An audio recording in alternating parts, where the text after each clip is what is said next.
Buenas tardes. Damos gracias al Señor por la oportunidad de estar aquí en esta tarde calurosa y poder abrir su palabra y orar juntos los unos por los otros. Bueno, una de las doctrinas más importantes dentro de lo que podemos llamar la teología y por tanto extrapolable, extraíble de la única fuente infalible de verdad, de la palabra de Dios, es la doctrina de la salvación. ¿Cómo alguien puede ser salvo? Y solemos presentar, como cristianos, la salvación por gracia, por medio de la fe, como un estandarte de nuestra creencia. Algo que abandera nuestra fe, nuestro dogma, es un pilar básico de nuestra fe. Y por ello me gustaría que en esta tarde, y antes de que pasemos a orar los unos por los otros, meditáramos por un momento en la doctrina de la salvación por la fe. Sé que es algo que hemos estudiado juntos en esta iglesia a lo largo de los años, pero es bueno volver y meditar acerca de esta doctrina, la doctrina acerca de la salvación por la fe, también conocida dentro de las 5 solas como sola fide.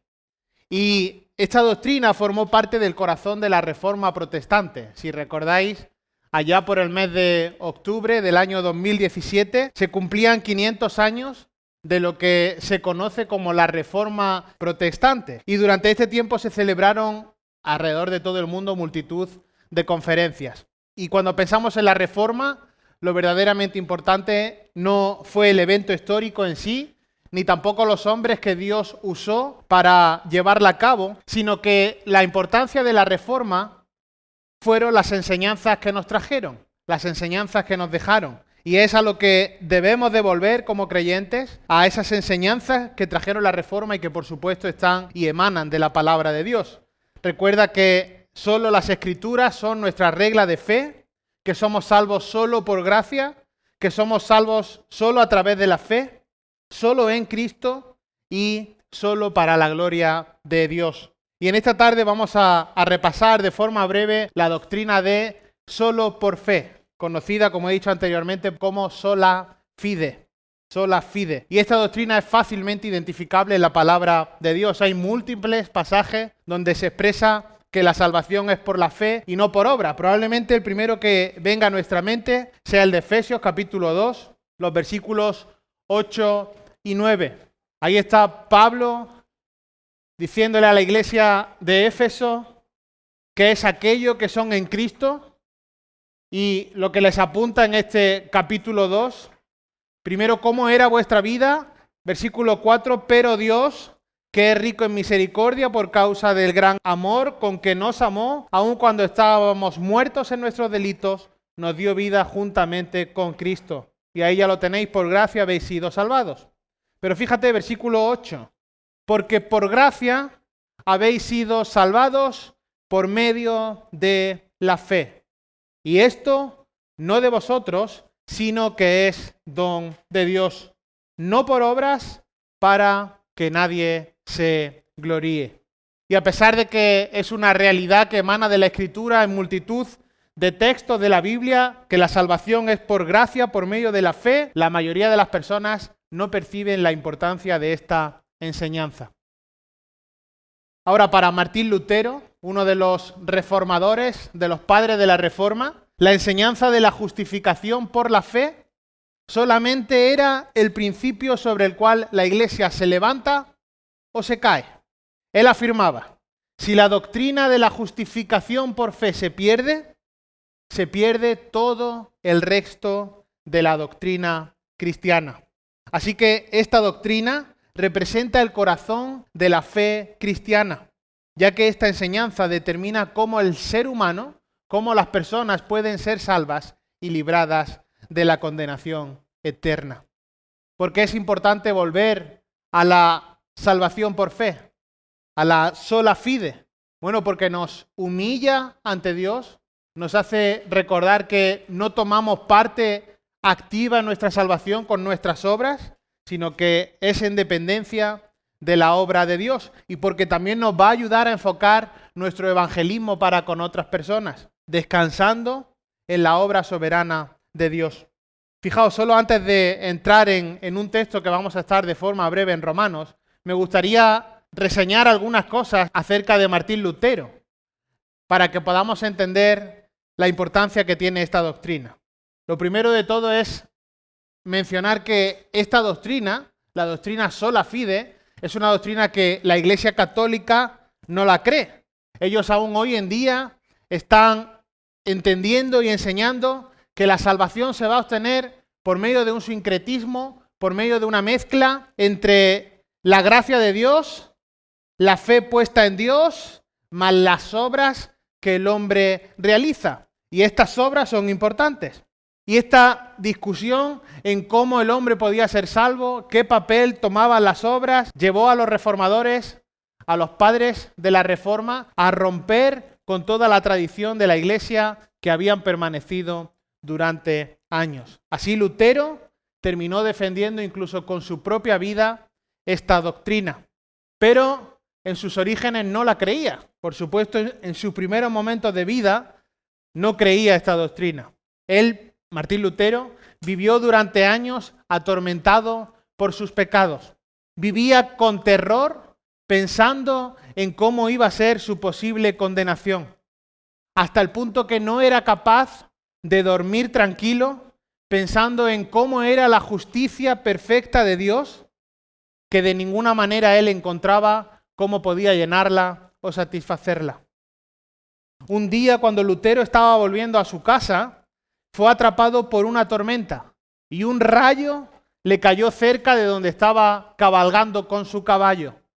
Le hizo caer al suelo y en medio del miedo que lo embargó, ahí exclamó: «Santa Ana, ayúdame, yo me haré monje». Bueno, fue salvado de esa situación y 2 días después Lutero entró al monasterio de los agustinos. Una vez ahí dentro, ya estaba retirado del mundo, de las tentaciones del mundo, y Lutero pensaba que ese iba a ser el lugar donde él iba a poder encontrar la paz que hasta ese momento no había encontrado. Sin embargo, esto no fue así.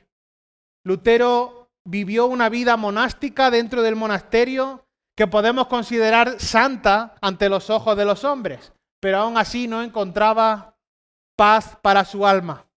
Lutero dormía casi desnudo en medio del frío del invierno, tratando de castigar su cuerpo. Se confesaba 4 horas diarias y si se le olvidaba algún pecado, iba de madrugada a su confesor y se lo confesaba. Pero aún así su alma seguía totalmente atormentada. Lutero posteriormente describió este periodo de su vida como un periodo de gran desesperación. Dijo que había perdido contacto con Cristo y cuando le preguntaron si amaba a Dios, Lutero respondió: ¿amar a Dios? Yo a veces lo odio. Con el paso del tiempo, estudiando y enseñando la carta de los Romanos, Lutero entendió la frase que aparece en Romanos 1:17. Vamos a ir ahí. Dice: porque en el Evangelio la justicia de Dios se revela por fe y para fe. Como está escrito, más el justo por la fe vivirá. Más el justo por la fe vivirá. Así que Lutero comprendió la esencia del Evangelio, el mensaje de las buenas nuevas. Y este entendimiento le llevó a Lutero a por fin, y gracias a Dios, experimentar el nuevo nacimiento. Fue nacido de nuevo, el mismo nacimiento que Jesús le predicó a Nicodemo, otro maestro, otro profesor teólogo, que no entendía, que no sabía cómo podía entrar en el reino de los cielos. Y el Señor Jesucristo le dijo: a menos que nazcas de nuevo. Y verdaderamente, si hoy preguntáramos en nuestra sociedad: oye, ¿tú crees que vas a ir al cielo? Bueno, muchas personas probablemente van a decir que sí. Si lo hay, probablemente vaya.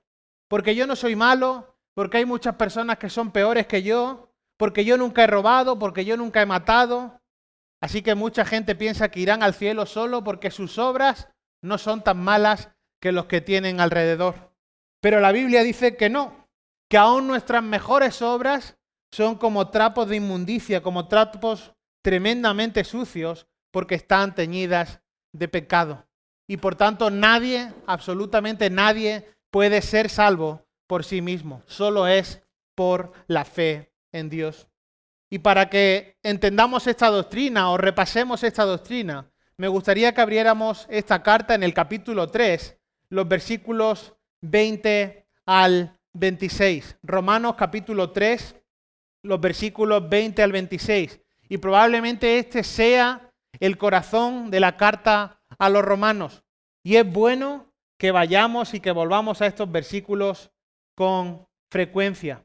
Y en este pasaje vemos dos enseñanzas que presenta Pablo fundamentalmente. Vamos a leer primero el pasaje.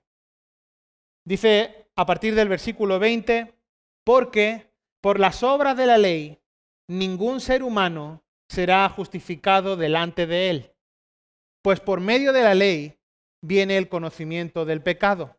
Pero ahora, aparte de la ley, la justicia de Dios ha sido manifestada, atestiguada por la ley y los profetas. Es decir, la justicia de Dios por medio de la fe en Jesucristo, para todos los que creen, porque no hay distinción. Por cuanto todos pecaron y no alcanzan la gloria de Dios, siendo justificados gratuitamente por su gracia, por medio de la redención que es en Cristo Jesús, a quien Dios exhibió públicamente como propiciación por su sangre, a través de la fe, como demostración de su justicia, porque en su tolerancia Dios pasó por alto los pecados cometidos anteriormente, para demostrar en este tiempo su justicia, a fin de que Él sea justo y sea el que justifica al que tiene fe en Jesús. Bueno, en este pasaje que acabamos de leer y que, como digo, podemos considerar el corazón de esta epístola, Pablo presenta fundamentalmente dos enseñanzas. Y la primera es que nadie puede ser salvo por las obras de la ley. Nadie puede ser salvo por las obras de la ley. Esto es una verdad universal. Aún el propio Señor Jesucristo hizo énfasis durante su ministerio en esta idea. ¿Qué quiere decir esto? Nadie puede ser salvo por las obras de la ley. Que ninguno de los mejores y mayores esfuerzos humanos llega a cumplir el estándar exigido por Dios. Por tanto, tratar de vivir cumpliendo perfectamente la ley no va a bastar para que seamos declarados justos por Dios. Porque, como dice también su palabra, el que incumple uno de sus requisitos de esa ley se hace culpable de toda la ley. Así que la ley, por tanto, no nos justifica. Fíjate, versículo 20, porque por las obras de la ley ningún ser humano será justificado delante de él. La ley, por tanto, no nos justifica. ¿Qué hace? Nos revela el carácter de Dios. Fíjate, pues por medio de la ley viene el conocimiento del pecado. Bueno, por medio de la ley nos revela el carácter de Dios. Y cuando veo el carácter de Dios, su majestad, sus atributos, entonces puedo ver, entender mi suciedad delante de Él. Puedo ver mi pecado, puedo ver mi maldad cuando contemplo y me quedo maravillado ante la santidad de Dios. Pero fíjate, Pablo continúa en el versículo 21 y dice, pero ahora. Y ese ahora es una palabra importante. Generalmente la palabra ahora es una palabra importante en la Biblia. Y Pablo nos señala que antes las cosas eran de una forma, pero ahora, versículo 21, van a ser de otra forma. ¿Cómo era nuestra situación antes? Antes de ese ahora. Antes de ese ahora del versículo 21, antes de venir a Cristo, cada uno de nosotros tenía la ira de Dios que pesaba sobre nosotros. Y esa ira de Dios nos condenaba a ir al infierno. Esa condenación reinaba en nosotros, reina en todo hombre, desde que nacemos hasta su muerte, a menos que seamos regenerados por nuestro Redentor. Éramos esclavos del pecado, como también vemos en Efesios capítulo 2, y esa esclavitud nos impedía disfrutar de la paz de Cristo. No podía haber una paz genuina en nuestro interior, y sin Cristo estábamos excluidos de la familia de Dios, estábamos excluidos de la vida, estábamos muertos en pecado. Pero ahora, versículo 21, las cosas son distintas. ¿Qué marca la diferencia entre antes y ahora? Versículo 21, pero ahora, aparte de la ley, la justicia de Dios ha sido manifestada, atestiguada por la ley y los profetas. Es decir, la justicia de Dios por medio de la fe en Jesucristo para todos los que creen, porque no hay distinción, por cuanto todos pecaron y no alcanzan la gloria de Dios. El versículo 21 nos dice que la justicia de Dios ha sido manifestada. Y el término justicia que aparece ahí en el versículo 21 se refiere a la rectitud moral de Dios. Así que la rectitud moral de Dios ha sido manifestada. Y como dice el versículo 23, por cuanto todos pecaron y no alcanzan la gloria de Dios. La Biblia afirma que todos hemos pecado y que al pecar ninguno ha alcanzado la gloria de Dios. Recuerda un poco más arriba, versículo 10, como está escrito: no hay justo ni aun uno, no hay quien entienda, no hay quien busque a Dios, todos se han desviado, a una se hicieron inútiles, no hay quien haga lo bueno, no hay ni siquiera uno. Así que nuestro pecado nos impide alcanzar la gloria de Dios. Dicho de otra manera, ni la mejor persona que podamos pensar en esta vida, ni Juan, ni Job, ni Daniel, ni aun ellos vivieron de una manera que les permitiera ganarse su salvación. Y si aún los hombres más justos de la historia bíblica no pueden entrar en la presencia de Dios, la pregunta lógica que todos podríamos hacernos es: ¿qué se requiere para entrar a la gloria de Dios? ¿Qué se requiere para entrar a su presencia? Bueno, esto se explica por medio de la justificación por la fe, de la salvación por medio de la fe. Porque nadie puede hacer esto por sí mismo, porque todos hemos pecado. Eso es lo que dice el versículo 23. La universalidad del pecado, todos, por cuanto todos pecaron y no alcanzan la gloria de Dios. Así que nadie puede hacer esto por sí mismo. Todos hemos pecado y solo Cristo pudo hacer tal cosa. El resto de los hombres, de los seres humanos, pecamos. Y Lutero entendió esto. Él sabía que era imposible vivir una vida tan perfecta que le permitiera entrar en la presencia de Dios. Y que aún por mucho fustigarse, por mucho dormir desnudo en medio del invierno o porque ahora apagáramos los aires acondicionados, aún por mucho sufrimiento y castigo personal, íbamos a alcanzar la presencia de Dios. Porque ese carácter moral perfecto de Dios no lo logramos por medio de nuestras obras. Porque ninguna de nuestras obras es conforme al estándar perfecto de Dios, sino que esa rectitud moral solo viene de Cristo, que la otorga por la fe puesta en Él. Así que nadie, absolutamente nadie, puede ser salvo por las obras de la ley. No alcanzamos el estándar divino. Bueno, hay una segunda enseñanza, y es que la salvación es solo por la fe. La salvación solo por la fe. Fíjate lo que dice el versículo 22. Es decir, la justicia de Dios por medio de la fe en Jesucristo para todos los que creen, porque no hay distinción. La ley no nos puede dar la justicia, solo Cristo me puede dar esa santidad por medio de la fe en Él. El día que el Señor Jesucristo murió en la cruz del Calvario, todos nuestros pecados, pasados, presentes y futuros, le fueron cargados a su cuenta. Le fueron imputados a Él. Y esa es la razón por la que allá en la cruz el sufrimiento era de tal calibre que llegó a exclamar: Dios mío, ¿por qué me has desamparado? Y de esa misma manera, el día que nosotros depositamos nuestra fe en Cristo como Señor y Salvador, ese día su santidad, su carácter moral perfecto, es decir, su justicia, es cargada a nuestra cuenta, es cargada a nuestra vida. Esto es lo que, como he dicho anteriormente, en teología se llama imputación. ¿Qué es cargar en la cuenta del otro? Bueno, es decir, yo debo 100.000 euros en el banco y llega alguien y hace ese pago de ese dinero. De repente esa persona ya no debe nada. Su cuenta está a cero, no porque él haya pagado, no porque él haya hecho nada para solventar su deuda, sino porque alguien lo pagó en su lugar. Y eso fue lo que Cristo hizo de forma exacta con nuestra deuda. De hecho, fíjate lo que dice el versículo 24. Siendo justificados gratuitamente por su gracia, por medio de la redención que es en Cristo Jesús. Somos justificados por la gracia, siendo el instrumento de la justificación la fe puesta en Él, la cual viene de Dios y no del hombre. Así que por ello la salvación solo pertenece a Dios.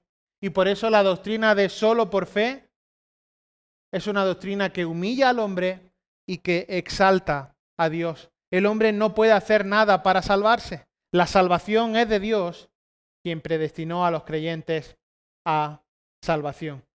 Ahora, ¿qué es eso de la fe? A veces a las personas le decimos, entre tantas cosas que le decimos, y a veces nos pueden llegar a desesperar, ¿verdad? Pero le decimos, ten fe, tienes que tener fe. No, la salvación es por la fe, da igual lo que hagas. La salvación es por gracia por medio de la fe. Ahora, ¿qué es eso de la fe? Bueno, la fe que nos hace salvos, la fe que salva, necesita en primer lugar del conocimiento de lo que Cristo ha hecho por nosotros. Es decir, necesitamos entender lo que es el Evangelio. A menos que una persona entienda, comprenda lo que es el Evangelio, no va a poder ser salva. En segundo lugar, la fe que salva necesita creer la verdad que ha sido entendida. No vale solo con entenderlo, sino que hay que creerlo. Muchas personas entienden el Evangelio. Hay personas que te pueden recitar el Evangelio de memoria de adelante a atrás, de atrás adelante, que lo pueden entender, pero que no lo creen. No basta con entenderlo, sino que hay que creerlo.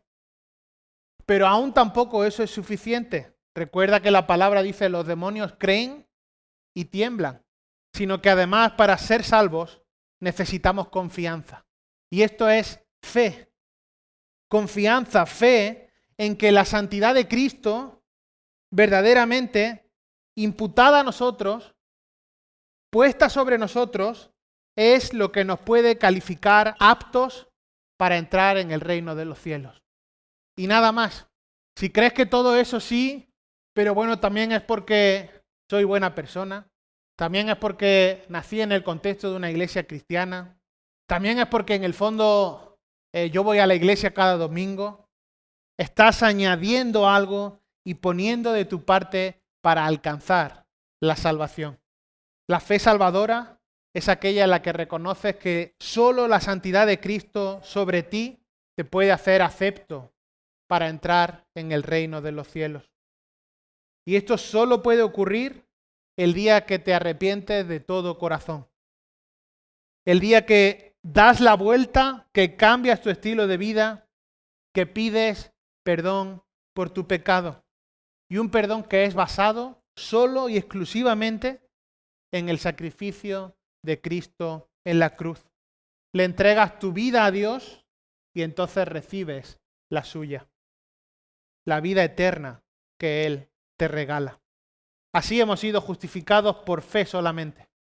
Pero aún poseer esa fe es una obra de gracia de parte de Dios. Por tanto, nadie puede gloriarse. Aún no podemos gloriarnos ni de nuestra fe en Cristo, porque es dada por Dios, es un don de Dios. Y todo cuanto lleguemos a ser en esta vida es fruto de esa gracia desmerecida. Que esto nos lleve a recordar estas verdades bíblicas, a asimilarlas, a reflexionarlas y verdaderamente puedan estar aferradas en nuestra vida para traernos fuerza, convicción y también para anunciar el Evangelio a otras personas descansando en la obra del Señor. Vamos a orar. Señor, te damos gracias por tu palabra. Gracias, Señor, por este tiempo en el que, Señor, podemos recordar verdades que emanan de tu palabra. Señor, como ninguna obra humana, ningún hecho personal, ninguna fortaleza propia, Señor, puede hacernos alcanzar el reino de los cielos, Señor, sino que es una salvación que recibimos por gracia, por medio de la fe. Señor, ayúdanos a no estar asentados ni tampoco a predicar una fe vacía de un convencimiento irracional, de repetir una frase y es suficiente, Señor, sino que verdaderamente estas realidades de depositar, Señor, nuestra fe en ti, descansar, Señor, en que tu santidad perfecta cubre nuestro pecado y nos hace, Señor, ser aptos en el reino de los cielos. Señor, oro que esto pueda ser una realidad en nuestras vidas, Señor, que sea visible en esta iglesia, Señor, y también pueda, Señor, tener un impacto en aquellas personas que están a nuestro alrededor y no te conocen. En tu nombre oramos. Amén.